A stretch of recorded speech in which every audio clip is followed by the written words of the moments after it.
Is Cristiano Ronaldo a legend of football?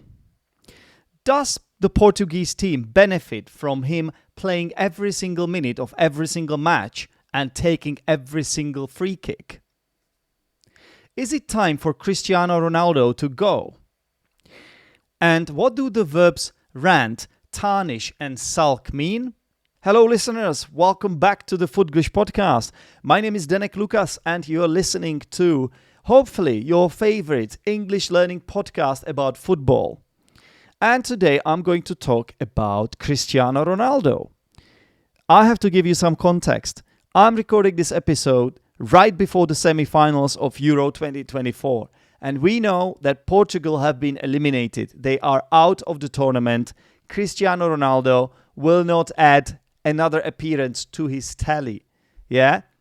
And I need to warn you. I really need to warn you. If you're one of those Cristiano Ronaldo fans, someone that will follow him everywhere, someone that will never accept any sort of criticism of your favorite player, of your idol, of your hero, then you might not necessarily like this episode. And that's because I'm going to give you my perspective on this player. I'm going to rant in this episode of the Footglish Podcast. So if you can't stand criticism of your favorite hero, then I'm afraid you might not want to listen.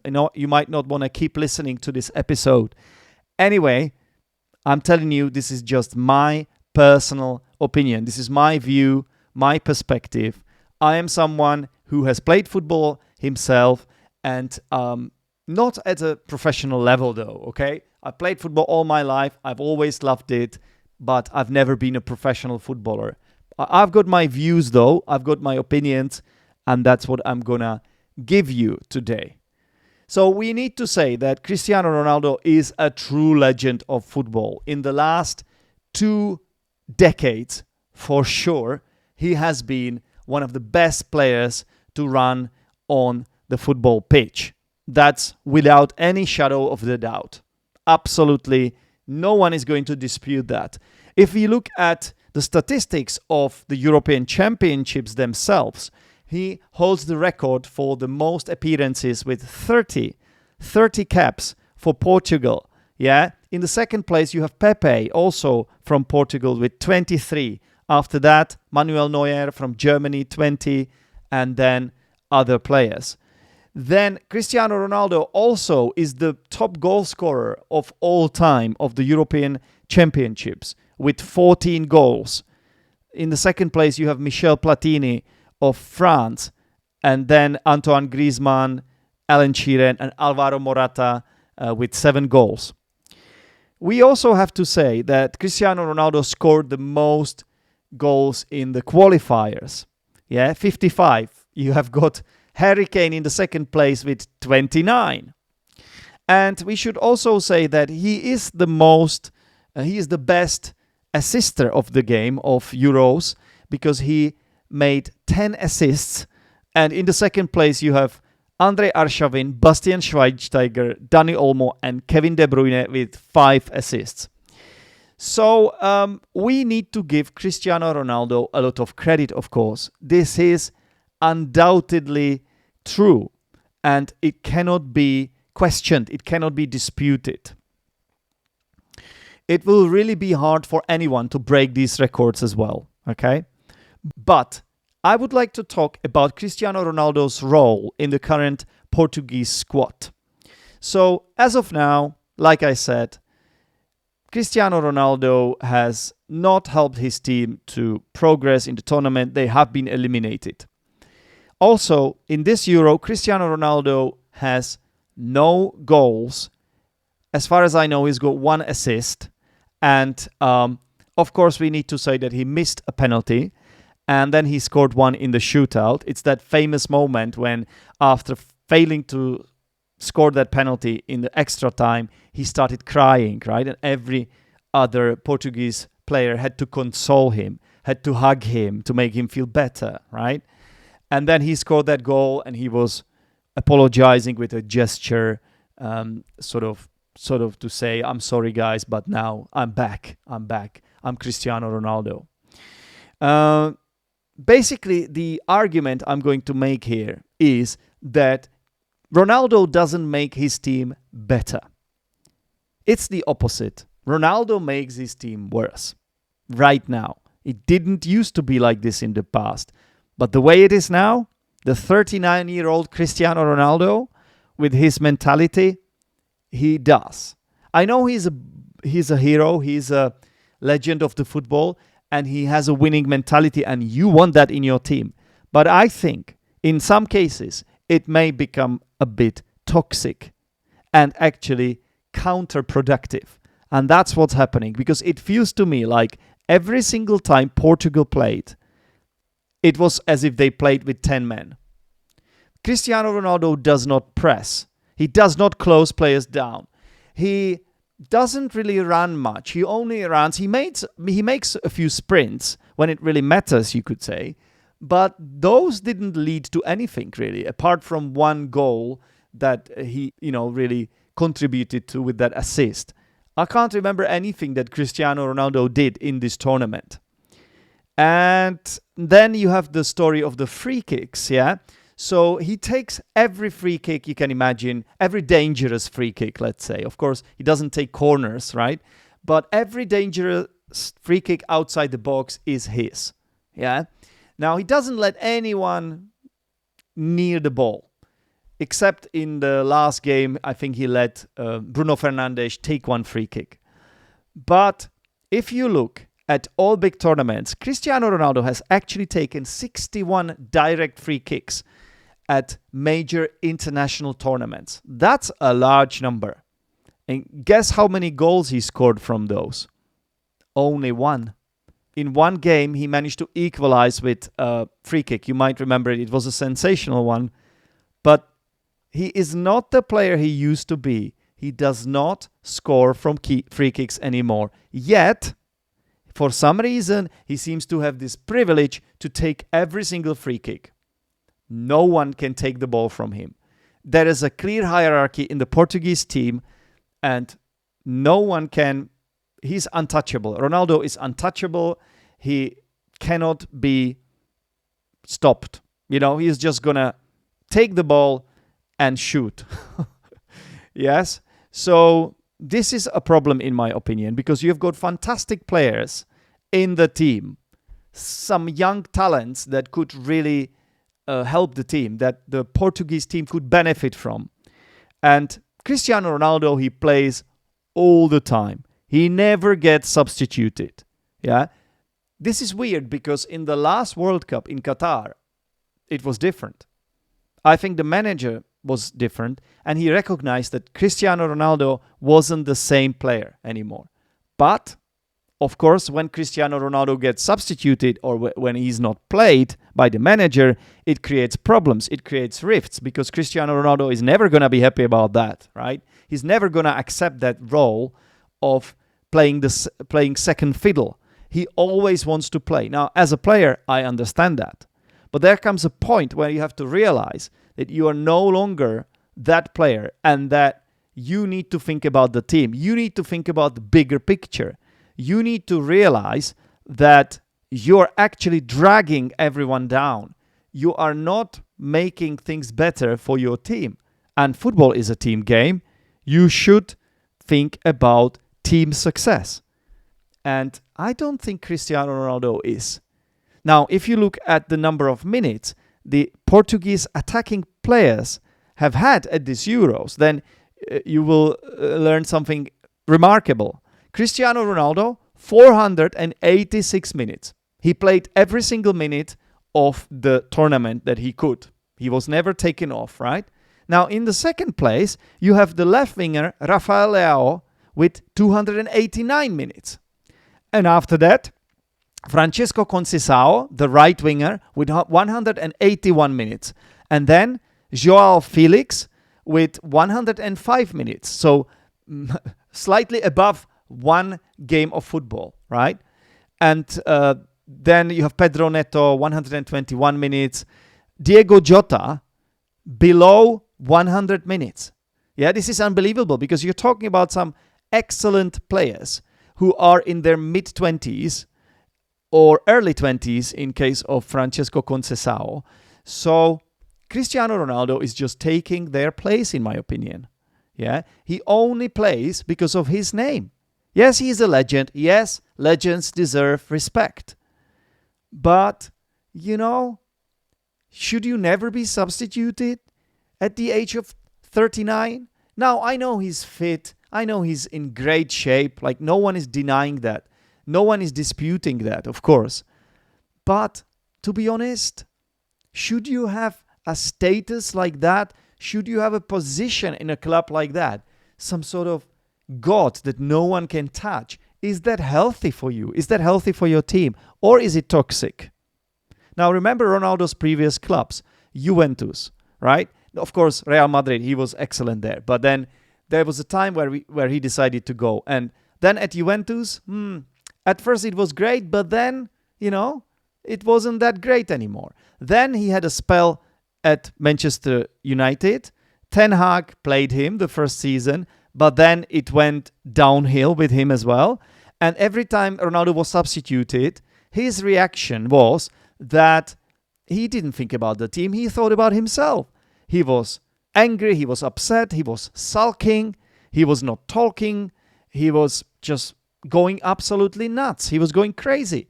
And every teammate, in your team, if you do that, they can see that. They can see your reaction. But everybody's waiting for their chance. Yes, you admire your legends. For example, Bruno Fernandes, it's clear that Ronaldo is Bruno Fernandes' childhood idol, childhood hero. He has always said that. But are you going to sacrifice your own career, really, for this player who all he does is think about himself? He's a true, what's the word I'm looking for? He's a narcissist, right? It's all about himself. Even his celebrations, the famous "See you" celebration. It's just, here I am, this is me. I scored another goal. I'm in the spotlight. Yeah? There is no team celebration or anything like that. So my problem is, now of course we should mention that no one wants Cristiano Ronaldo anymore in Europe, at least not for the money he would like. So he had to go to Saudi Pro League. No offense, but Saudi Pro League is nowhere near the European level. Yeah? He's never going to play against excellent players there. He is just not. It's just journeymen going there, or people who are nearing their retirement age, and they just want to make some money, before they retire. And Cristiano Ronaldo is playing in that league. He's slow. He's not getting any faster, of course. How could you at this age? Yeah, even being in excellent shape that he is, he's very strong. He still looks after his body in an amazing way. Of course, he's a role model for everyone, right? We should all follow his example. But football is a game where basically when you reach a certain age, you're not getting any better. And that's happening with Cristiano Ronaldo. I'm really sorry to say that. And I know it is really, really hard to go. It's really hard to say, to admit to yourself, it's time to go. Yeah. Basically, I've been playing for too long now. Yeah. It's very hard to leave when you're at your best, but that's exactly what you should do. Otherwise, you're always risking that you might tarnish your legacy. Yeah. You might tarnish your reputation, basically. And that's what's happening to Cristiano Ronaldo, in my opinion. Yeah. And you just have to stop at some point. And he's not doing it. At some point, we just are not getting any fitter. It's in the same way, we are all gonna die at some point, right? I'm sorry to say that, but we are all gonna die at some point. In the same way, you're not gonna be any better at some point when it comes to football, because it is about speed, it is about strength, it is about being fit. And yeah, I know Cristiano Ronaldo is semi-god. He's more than a human, but let's be honest, he still is a human. Yeah. You know what? I played football at a village level for a long time. And, last 5 years of my footballing career was pretty bad. I have to admit it. I kept playing. I was usually in the starting 11, but I had health issues. Suddenly I was slower. I didn't score as many goals as I used to. My role in the team was not what I expected. I didn't have the ball as often as I used to, and I wasn't as important for my team as I used to. And I did not like it, but I kept playing because I obviously have always loved this sport. It's something I cannot explain to anyone unless you have played this sport yourself. No one will understand that. And yes, the last 5 years of my career, I really felt frustrated every single time I played. I have to admit it. I was not happy because I knew it wasn't me. I knew I couldn't produce the same kind of performances that I did before. And it was frustrating me. So I cannot imagine how Cristiano Ronaldo must feel when he basically finishes this tournament without any goals to his tally. He has 0 goals. A player like that, how can he be happy? How can he not realize that it's time to go? And I know, don't get me wrong, hanging up your boots is the toughest decision to make. Imagine you love something so much and you have to say it's the end. Imagine the moment you have to realize you can't go on anymore. The thing is, most of us will just keep going until the last moment, even if it hurts. And believe me, it hurt the last 5 years. It hurt more and more. When you wake up next day in the morning, you feel it. You feel every inch of your body. And I'm pretty sure that with these professional players, it's even worse. They're just not talking about it. The thing is, you're following your heart all the time. Your brain is telling you you need to stop. I'm sure that's what Cristiano Ronaldo's brain is telling him, to stop playing, to retire. But his heart is stronger, just like mine was. And that's why he cannot end his career yet. And, it's about losing something that has been a huge part of your life. You don't want to let go of it. You just don't.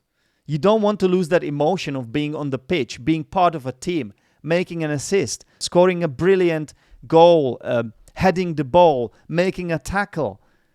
There is not a better feeling than that, guys. It's not even anywhere near having sex. It's like that, believe me. And only people who have played football will understand that. When I finally retired about 2 years ago, I knew it was the right decision. Yeah. Finally, my brain overcame my heart, so to speak. But Cristiano Ronaldo's heart is still pumping. Yeah. He loves football. He breathes football. But objectively, he should go. I mean, if he played for a team like San Marino or Liechtenstein, or even in Saudi Pro League, yeah, fair enough. If you get the money you're getting there, who wouldn't want that? But when it comes to international football, Portugal are one of the favorites of these large tournaments. Portugal has one of the finest players in their squad. You are taking someone's spot, Cristiano. You are killing someone else's dream. I'm sorry. He's a bit of a narcissist. Yeah, he has no humility. It's just arrogance. Now, I know some people have been telling me, read his books. Read his books. What he had to go through, you will understand what he had to go through to become the player he is. Now, I respect that. I understand that when you achieve something, you become a bit arrogant as well. There is a certain element of arrogance about you, and it's unavoidable, it's inevitable, and it's probably also deserved. I get that. But I think you also need a bit of humility. If you have no humility, I think it will simply create problems. But the weird thing is, we all admire these people who believe in themselves, who have zero doubts about themselves, who are just arrogant, like 100% self-belief, because we all want to be like that. We all want to have that confidence and arrogance and the winning mentality. Now, look at some politicians that are followed all over the world. Donald Trump, Boris Johnson, Andrej Babiš, Orbán. How could these people have so many followers? I don't get it. I don't understand it. Their arrogance is horrible. This is what I'm telling you. Yeah? A lot of people are like sheep. They like to be led by others because it's easier, And often your leader is someone like that. Someone like that, some kind of hero that you admire. But, and I'm sorry, but you have to look at the bigger picture here. You have to look at all the aspects of the game here. Cristiano Ronaldo does not help the Portuguese national team get better. He is dragging his team down. Bruno Fernandes is just tolerating him because he respects him so much, and so do the other players. The manager is basically just... The manager is not there. It's just Cristiano Ronaldo himself. He decides who will play. If Cristiano Ronaldo will play, is decided by Cristiano Ronaldo. No one else, right? So, I think Cristiano Ronaldo is deluded at this point, and that's why he should go. This will keep happening, by the way. If this continues, and I don't think he's gonna get any better, and he will start at the next tournament, and he will play all the minutes again. He will take all the free kicks. Unfortunately, there will be more voices like this. There will be more criticism, and he is going to tarnish his legacy of a legend. That's what's going to happen. Come on, Cristiano Ronaldo. It's time to go. We all love you. We respect you. But why don't you give the opportunity to the younger players? It's for the best. Your team, your country will benefit from it. Yeah?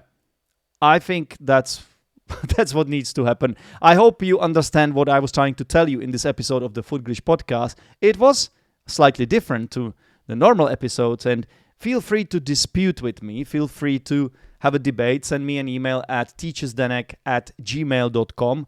Tell me what you think, and thank you for listening. I will speak to you soon. Of course, don't forget there will be the language corner right after this. All right, guys, welcome back to the language corner. All right, everyone, welcome back to the language corner. You know what's going to happen in this part of the show? Well, kudos to you for not leaving after me being so critical of Cristiano Ronaldo. Listen, I know he's a legend, and I do look up to him. I do respect him. But sometimes you just have to go. And I do understand the footballing emotions because I've played football myself. I also do understand how to teach English. So that's what's going to happen now. I've written down a few verbs and 2 phrases that I want to go through. I said, I'm going to rant in this episode. What does it mean to rant or to have a rant? Well, it means to speak, write, or shout in a loud, often uncontrolled or angry way, and you're doing this usually for a reason because something really triggered you, okay? And sometimes you sound a bit silly or confused, and you say things which are all over the place, yeah? So perhaps this was a bit of a rant. I think that's quite a fitting word to describe this episode. Then I said, Cristiano Ronaldo will never accept the role of second fiddle. Now, there's a phrase in English, to play second fiddle. It basically means to have a role where you are less important than someone else, right? So when someone plays second fiddle, they're usually on the bench, or they are the second striker or the third striker in the hierarchy. Cristiano Ronaldo will never accept this role of second fiddle. He will never want to do that, right?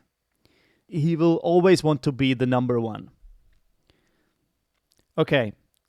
I know he's in great shape, I said. Well, this is quite a common expression. If you are in good shape or in great shape, it means that your health or your physical condition is excellent. That pretty much means that he's still very fit. Then I said, he was angry, he was upset, he was sulking. Remember, I was talking about his second spell at Manchester United. It was under, I think first it was possibly Ole Gunnar Solskjaer, but then, no, hang on, it was Ralf Rangnick and then Erik ten Hag, I think. And I said that Ronaldo was sulking when he was substituted, especially by Erik ten Hag. He didn't take it very well. He was sulking This is what children do. They sulk. So sulking, to sulk, it basically means that you are silent and you refuse to smile. You have an upset face. You're very grumpy. You don't want to talk to anyone because you feel that those people have done something to you, right? So if you get substituted, or if the media tell you something that you don't like to hear, then you're not going to talk to them, right? You sulk. And Cristiano Ronaldo was always very good at this.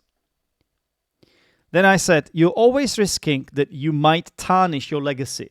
Basically, if Cristiano Ronaldo keeps playing even after he turns 40, he is risking his own reputation. He's risking his legacy. Yeah? His status of a legend. He's risking that he might tarnish his legacy. He might tarnish his reputation. What does it mean to tarnish something? Well, it basically means that people will think that something, or someone in this case, is less good than it is. Nobody would doubt that Cristiano Ronaldo has achieved huge things. But if he keeps playing, people might remember the last few years, right? So it might make him look worse because people might remember that last period. It might tarnish his legacy. All right. And then I said, he isn't making his team better. He's dragging his team down. To drag someone down. If you drag someone down, you're basically the reason why your team is getting worse, right? Because of you. Because of you playing in that team. You have a negative influence. You have a negative impact on your team. All right, that's it. Thank you very much for listening. If you did enjoy this episode, please let me know. Send me an email at teacherzdenek@gmail.com. And as always, keep on listening. Thank you very much and take care. Bye-bye, everyone.